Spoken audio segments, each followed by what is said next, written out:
Welcome to those joining via recording. My name is Rainer, and I've been a part of the school since before it was the school, really. It initially emerged through a podcast called the Mythic Masculine podcast, run by Ian McKenzie, which still exists. Perhaps some of you know him. And there came a network for the Mythic Masculine podcast to engage more deeply in the things that Ian was bringing to light. And that network eventually wanted to transition into something that was more inclusive, more holistic, more focused on myth and story. And I was brought in as a person to be holding a space for men on that network, but to be centering story in that space. This was before it transitioned. And then as it transitioned to the school, me and a couple others in this core of 6 people stepped into the prime storyteller role, resident storytellers. And we rolled along like that for a year and a half plus, maybe 2 years. And slowly other folks have fallen off, having other life needs to tend to, other priorities. And school went largely dormant in 2024. And last year revived. And I'm the through line for that arc. So we've been running for about a year since then. And this is probably the most composed arc of a course study that we've had so far since then, which I'm excited about. It feels fun to have a solid focus to then kind of be churning, looking at things from different angles. This is one of the things myth is just so potent for, is getting into nuance, getting into different perspectives rather than black and white polarized thinking. So I've been doing storytelling alongside, I started as a storyteller in the school and have, branched out into doing that live, and have done storytelling in this bioregion where I am in the Pacific Northwest, as well as a little bit over in England. I was living there briefly. And alongside that, I'm a body worker. I'm a somatic practitioner. So there's a lot I'm coming in with to this realm that's just about the embodied experience of life, and particularly in the direction of healing. And that's certainly the way I relate to storytelling. It's just a human thing. It's maybe one of the most human things to do, is to be telling stories and to be finding each other with stories, to be gathering around something that we can all kind of look at together and find each other in a space of togetherness. I've been for a long while repeating this refrain around a lot of what I do, this prayer of remembering and remembering, not simply recalling, but to be becoming members of something together again. I kind of see this as one of the things that story does. Yeah, that's a bit about me. So I wrote something that contextualizes a lot of why this topic for me.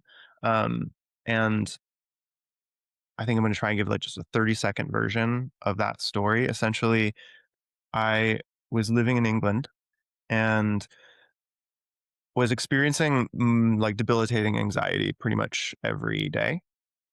And at the time, despite being, in this mythopoetic world and thinking mythically, looking at the world mythically, I was really just framing my experience as very psychological, and was sort of approaching it from something like a Jungian, and you could weave in internal family systems perspective. Like there was something going on that I needed to look at and to incorporate, integrate, embrace to come to some greater wholeness. And that experience, as I do when I'm struggling, I start looking for something, looking for a way to frame what it is that's happening. And I found this book called Trauma and the Soul that will be, a focus in a couple months, that really brings this deft nuance to the conversation between psychological and spiritual reality, and to not collapse one into the other, and to not negate either. There's something in the subtitle about psycho-spiritual vision. And he goes into looking at a figure from the Divine Comedy. The ruler of the Inferno is called Dis. And he has this like, we recognize Dis in dissociation, disembodiment, disconnection, uh, distraction. There's all these ways. He's the force of separation, the force of breaking things apart, essentially. Uh, Dismemberment is another one. And I just felt that. I felt like, and it was more than just my experience. It was like, to have this brought up in the context of trauma, it's just like the cascade of uh, people experiencing some kind of calamity in their lives, and that not breaking something it's irreparable, but breaking something, twisting something. The word trauma at its roots means something like twisted, turned back, which is a motif I'm going to come back to again and again around evil. And it's not that something is twisted that makes something evil. It's the thing that twists. It's the thing that affects something such that it can't be itself, we could say. This contact with this mythic figure, Dis, just gave me this like, oh, okay, like this is what I'm seeing.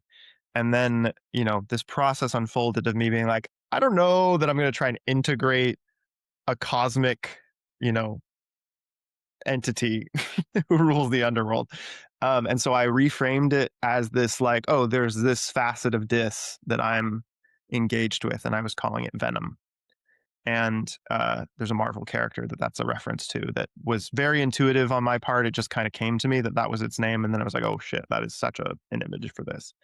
And I was just like plagued by this thing for months, and had this internal tracking of a voice, of a felt sense, of a kind of an aggressive response. Not like aggressive, it wasn't about like affecting something outside of me. It was just like this internal thing I would witness. I'm riding this edge and talking about this kind of thing with like, there's responsibility I have in that experience. I don't want to like speak of it as if there was something possessing me and I was like completely at its mercy. I mean, like there's just the fact of whatever it was for me that led up to me being vulnerable to that, which I could talk about. Feels a little edgy to talk about here, but maybe that'll come out at some point. But there are things that I can look at that I'm like, I was like architecting space for this thing to kind of take residence in me. And I had a very long process of, and I'm not even sure it's like, it is gone or whatever. I don't quite know how to think of these things. The slippery quality that somebody was mentioning is another thing to like really presence. It's like some of this is not quite cut and dry definable. But I feel like I was bearing witness to something that was, certainly there was something to do with me, and also felt like something that was also a little bit alien, a little bit of an invasion. And it shook me. It shook me deep, and it affected me in a way that like I look back on, and I writing that essay brought back tears. It brought back like memories of what I was going through at that time, and how deeply I was like hollowed out by this thing as I was like trying to find my way back. Hence, here we are. And I started to like inquire into this direction in a spiritual context, as well as like looking for things to read. And I'm going to transition now to a little presentation that will further contextualize this and kind of where we're going. But that's the reason why, for me personally, why this is here, and why in the school of mythopoetics is a little bit more like where I want to take us. So this is an array of images that will be relevant over the course of the next year. They are figures that we will touch. So this is the mythopoetics of shadow, evil, and the underworld in the West that becomes an inheritance that I kind of feel like we've disavowed. And this is a gesture towards like, what does it mean to reapproach this? So just briefly, this is all on the School of Mythopoetics website, but just to, and I'm going to come back to this at the end of the presentation as well. But we have this arc where we're starting with talking about shadow because that feels like a fairly common language in the culture of now, where Jung has become pretty permeated into the culture. It's like we can be relatively confident that we understand what we mean when we say shadow. And if anybody is unclear about that, let us hash that out just a little bit. But we'll get clearer and clearer about that from um, not a little bit from Jung, but actually more from, as this indicates, Marie-Louise von Franz in this book, Shadow and Evil in Fairy Tales, and kind of regarding her as a step away from Jung to kind of be a little closer to the Jungian tradition. And so that being what we inherit, and with reference back to Jung and what he was looking at, what he meant. And then, as we've, progressed into this century, trauma has become such a buzzword and such a lens to look at things through. And again, this book, Trauma and the Soul, was really formative for me in uh, reckoning with this topic. And these topics to me feel very relevant to the idea of descent and this idea of dismemberment. The frame that I've come from a lot with the school of mythopoetics has a lot more to do with gifts and soul, and this sense that like our soul is sort of our personal facet, our personal connection to spirit. And we could speak of the soul in very much in relation to the heart. And the other within has a lot to do with that, from my estimation. And this is a work by Daniel Deerdorf that is very deep and takes patience and sort of a sifting to get at, because he's wordier than most in a way that's beautiful and excellent and dense. But the arc here is to kind of reckon with this notion of the journey down in its both its difficult, challenging, painful, torturous light, as well as like the way we want that to go, the way where we're getting in contact with something that we need to get in contact with, some primary essence of who we are, what we are. And then very briefly, this is a little bit like of a it's also an arc, but it's also a little bit more of a pastiche in that like we're just gonna check in with these very strong mythic images. Lucifer we have here. We have Tolkien's dragons, serpent. I've been wanting to do something on Tolkien for a while, and it just feels like a really good opportunity. Mephistopheles, as appears in the play Faust by Johann Wolfgang von Goethe. And then the connecting line here is this notion of trickster, and the way that trickster as intermediary has to do with the sacred, with sacrifice, with bridging the upper and lower worlds, and the way trickster's relationship to man's world is in the world, the domineering world, the patriarchal, capitalistic, all these various like adjectives we could throw out here, that domineering presence on the earth that is kind of setting itself in conflict with the earth. This is sort of the trajectory, not to get, and the idea here is to tease out the generative, transformative, redemptive power of trickster from these distortions of what that role actually serves. So that's next year. That's a ways off, but that's also where we're going. So this here at the beginning is one way I've thought about this presentation as a bit of a the origins of mythopoetics. It's a very brief like overview, and this notion of the disenchanted world is pretty key to this in my view. And I'm not going to pretend like this is definitely the beginning or something like that. There's always events leading up to some moment, but as a marker for something, Martin Luther is this figure that demarcates this break between the Catholic Church authority and the European Western mythic vision of reality. at that time. And he probably didn't abandon that mythic reality entirely at the time, but it sets off this chain of events. So he posts these 95 theses, which are a polemic against the Catholic Church selling something called indulgences, which are basically, if folks don't know, a prepayment for sin. Like, you can buy these indulgences and then you have your get out of jail free card. You don't have to go see the priest. Literally, this is a thing that the Catholic Church was doing. Understandable that Martin Luther would have had a problem with this. And, this sets off this protest that he's making sets off the Protestant Reformation. So fast forward 100 years, this great 30 years war breaks out that it's largely this tussle between different factions of the Holy Roman Empire. But the way the Protestant population ends up playing into this, it's like this very religiously based conflict. And to think that this is like, the way I'm seeing this is as a real place where the faith in the church as a force for good in the world gets incredibly destabilized. Like, why do you need a church preaching about the goodness of God who's then, creating conflict and war across an entire continent, right? And having that domineering influence.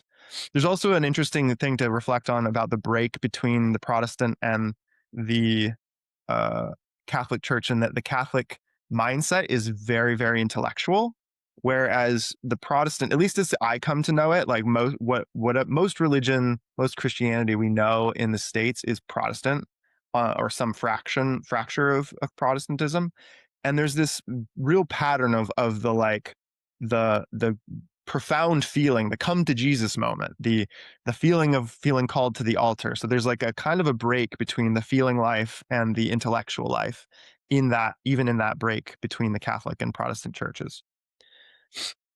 So 150 years after Martin Luther does what he does, we have John Milton writing Paradise Lost with this portrayal of Lucifer as a hero, essentially. So to just think how profound a shift that would have been in a mindset that the angel, the highest angel of the Lord that rebelled against him, that has been the source of so much fallenness in the world, is now being cast as a hero. And to think about like the motif of rebellion against the authority that Martin Luther himself embodies. And I'm sort of like tripping on this like Lucifer uh, phonetic similarity, even though the words do mean different things. They come from different roots, but it's there for me, and very much about like Luther's embodying this impulse to be able to have direct access to the scriptures. So it's no longer the scriptures are no longer in Latin; they are being translated into the vernacular German, so that people can have direct access and not rely on the church authorities to translate for them what they mean, or to deliver the meaning for them. They can go find it on their own. So another 100 or so years later, I'm just going to touch this one. Goethe composes his famous ballad Erlkönig, which we'll touch on later, which depicts a small child who is threatened by a haunting apparition, and his father failing to recognize the threat. The child dies. So we'll touch back into this a little bit. I just want to like lay a seed for that for a little bit later. So from that break, we have these two streams. I'm going to be pretty brief with this one. The Enlightenment, or the Age of Reason, this is that thing I'm touching on with Goethe, lands right at the end of this period, that ballad that he composed. This is further destabilizing this connection to a mythic vision of reality. So it's essentially what this is articulating is a mechanized vision of the world. So the world is a big clock. So this, I'm labeling this emergent myth that kind of comes through Isaac Newton and Rene Descartes, which is I think, therefore I am, sort of identifying very clearly with this mind space, leads to the sense of, or rendering of God as a watchmaker. He creates this intricate mechanism that then he sets in motion, and then he's out. So God is sort of abandoned the earth in this vision. It's merely like they can't quite get to the place of God doesn't exist.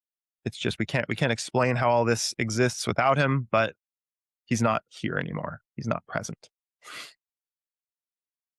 And this leads to, the way that the industrialization of the world creates just this domination. It's just there's no life in the world anymore. It's all just resource to be utilized, and we are at liberty to reign as we choose and to use these resources as we choose to build our technological, utopia and control nature. And the parallel stream to that is the movement of romanticism, or it's a response to it, rather. So this is a literary and artistic, poetic, musical movement that emerges in Europe that is characterized by a reaching back into myth and a what this concept. This is me throwing back 2 years ago when I was in music school, and studying the Romantic movement. This word Weltschmerz, which means world pain, which just I loved. I was so I don't love world pain, but as a concept, I was like, oh yeah, resonate totally. Um, Romantic over here, if you can't tell. I hope not hopeless. When I looked this word up on the internet, it said something about the world never meeting, what expectations that we have for it, like the expectation. And there's something true about that, but the way that I really remember it being articulated, or I guess the way I see it now, is it's this disenchantment story. It's this feeling like the mechanized world that this movement participates in, or exists in the context of, is it's hollow. It's not alive. To see the world, when you look at the world as a mechanism, it just feels dead. It feels like a dead mechanism. And these artists are not willing to accept that um, as the true reality, and therefore are existing in this liminal state of just feeling the pain of this separation from a reality that allows them to interact with it as a spiritual reality, as an alive reality. Um, Focus for me right now is just going to be Mary Shelley and her writing Frankenstein, and to just reckon with the image of the scientist who thinks he can create life and ends up creating a monster that destroys his life. And then Goethe writing his magnum opus Faust, which, along the same lines but playing in a little bit more of a mythic place, Dr. Faust is given this archetypal deal with the devil kind of moment, and he asks and asks and asks, and is able to indulge all of his desires, and it just distorts his soul. He loses his soul as he is constantly uh, in this seeking, perpetual reaching for what can satisfy his desire. So these are both things rooted in this world post enlightenment, as this resurgence of a recognition of the need for spirit comes in. And it's just a note here, as we track towards Jung and this context that we're trying to build, is that this is the period, this romantic era, is when the Grimm's brothers collect the fairy tales that become such potent seed material for the Jungian analytical eye. And then Jung was born in 1875, giving us this place where we still live in a disenchanted world, but we've recontacted in the form of depth psychology, the inner dimension. I note here that in 1882, Nietzsche first publishes this famous phrase, God is dead. So we've gone from the devil is the hero to God is a clockmaker that set things in motion and now has abandoned the world to God is dead. There's this real firm split between Freud and Jung that develops in 1912, 1913, or it finally breaks, rather, where Freud is seeing things materialistically. The libido is a purely sexual phenomena. He's a materialist, and his idea of religion and myth is that it's just illusion and an escape mechanism. And the primary aim of his work is the taming of biological drives so that people can conform to a well-ordered society. Versus Jung, who sees libido, I think another word that could be used here is eros. Like he sees eros as the source of creativity, spirituality, and symbolic life.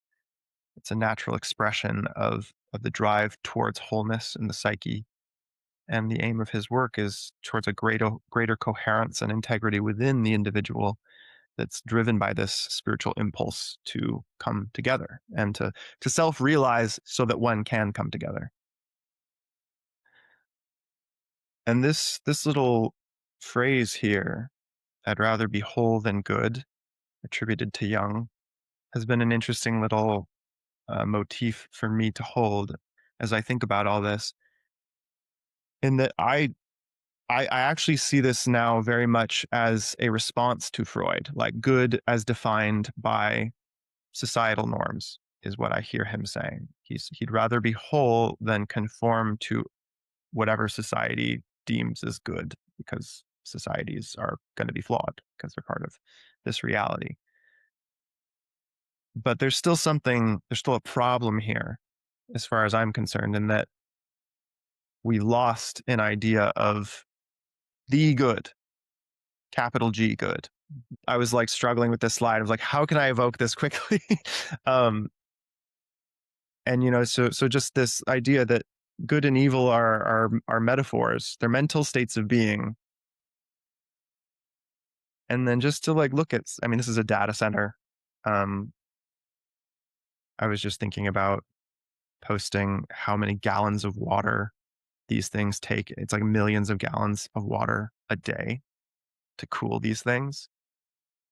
And just thinking about the state of the world as it is, and that's where we're putting our resources.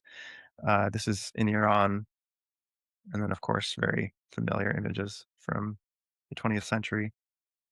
It's like, is the devil just not real? Like as I look at these things, the answer feels fairly evident. Like there's something about this that feels like it speaks to something. It's not necessarily, again, to say these things are evil. It's to say, is there something going on behind the scenes that's maybe not as clear to see?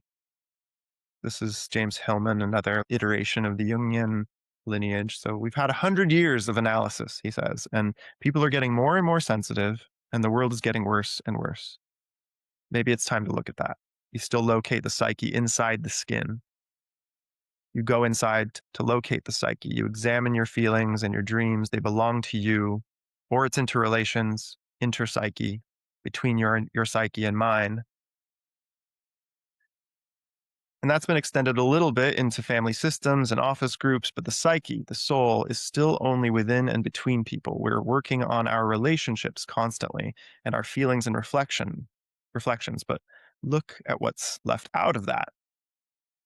So this is a conversation Hillman is having. Hillman makes a wide gesture that includes the oil tanker on the horizon, the gang graffiti on a park sign, and the fat homeless woman with swollen ankles and cracked skin asleep on the grass about 15 yards away. What's left out is a deteriorating world.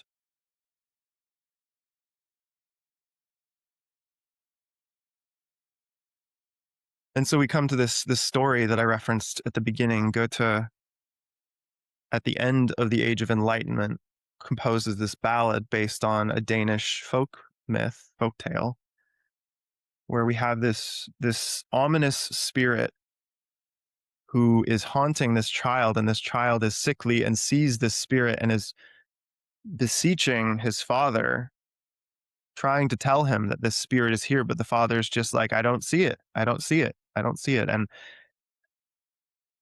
this if we looked at this in a Jungian frame, I was listening to something by Clarissa Pinkola Estes recently, where in a true Jungian fashion, the father is embodying a a paradigm within a culture, the dominant paradigm, the leadership paradigm, and the leadership paradigm of our culture being unwilling to acknowledge unseen reality, and thusly the people in that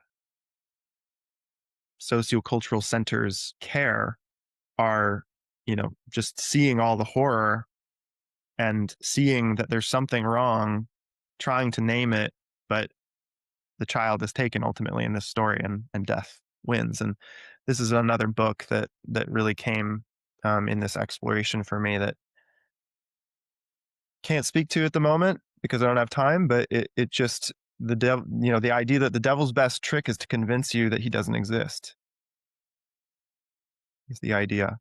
Clarissa says in this talk that the reason why the father can't see this Erlkönig, this elf king is the translation, is because he's already been taken by him.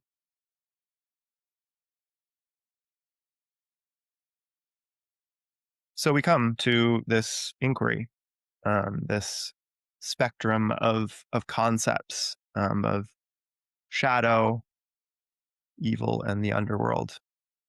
We have I mentioned the twisting snake that is, perhaps we could think, not a snake per se, but something using the snake to do this. But the twisting motif becomes relevant there. This is Dante being guided by Virgil in the underworld. And this is the cover of Trauma in the Soul. So this spirit of light trying to protect the child, and this spirit of darkness trying to take them. Of course, the devil. And then we have this depiction of shadow, or what shadow integration looks like. That there's some part of us we need to embrace and love that we've pushed away. And how do all these things live together? And along with that, as I mentioned, there's an importance for me to get into the place where we're no longer, it's like a big Christian mistake in my mind to condense evil to the figure of the trickster. Like a lot of European folk tales have the devil showing up in them, but he's basically a trickster. He's not really an embodiment of evil. So the flattening of that landscape then creates this situation where cultures that have this sacred figure who is about, has a lot to do with, again, mediating as well as humility in the face of what we don't understand, in the face of what is neither here nor there, neither good nor evil. There's a middle space, a thing that jumps sides at times, perhaps, that travels to the upper world and the lower world. So there's space for this too, is kind of the point of this. And how do we distinguish? And I basically went through these all to the extent that I actually wanted to earlier, but it's just to kind of reorient us to this trajectory that we're on.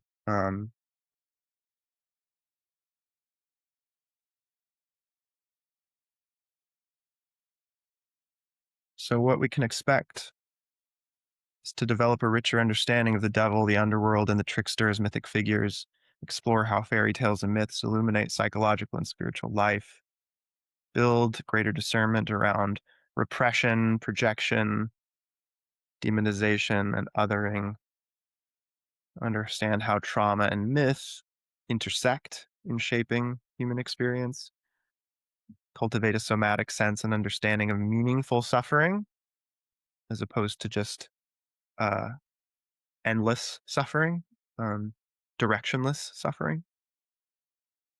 and inquiry into the distinction between metaphysical evil and personal shadow. And we'll do this through readings, in meetings, as well as potentially some between some supplementary listening in the form of podcasts, maybe some that I'll record, reflection and discussion, and some facilitated practices in meetings, as well as invitational assignments. And as I mentioned, the dog might be a companion along our way, as dogs like to be. This is Saint Christopher. He is a dog-headed saint, and his story is one of his name before becoming a saint is Reprobus. So he's the exiled one, and he's searching for the strongest master. And the master he serves hears a mention of the devil and sort of recoils. So Saint Christopher is like, "Whoa, who's the devil? He seems stronger than you. I guess I'll go serve him." So he seeks out the devil, and then after some time serving the devil, someone mentions the name of Christ, and the devil recoils. And Reprobus says, like, "Whoa, who is this Christ?" And the devil doesn't want to tell him because he doesn't want him to leave, because he knows he will. So, "Well, you have to tell me or I will leave." So the devil tells him, and he leaves. It's sort of a little trick that he plays on him. And he wanders for a long time, not able to find whoever this Christ figure is. And then standing at the edge of a river, a child comes to him and asks to be helped across, and he lifts him up on his shoulders, and Reprobus notices how heavy this child is. And so he starts to walk across the river, and slowly, his head goes beneath the surface. But finally, he makes it to the other side, and he learns there that this is the bearer of all sin, that he's lifted and helped. The sins of all the world have been held by this child, and he's just helped this child across the river, and in so doing has been baptized and becomes a saint. And Christopher means Christ bearer.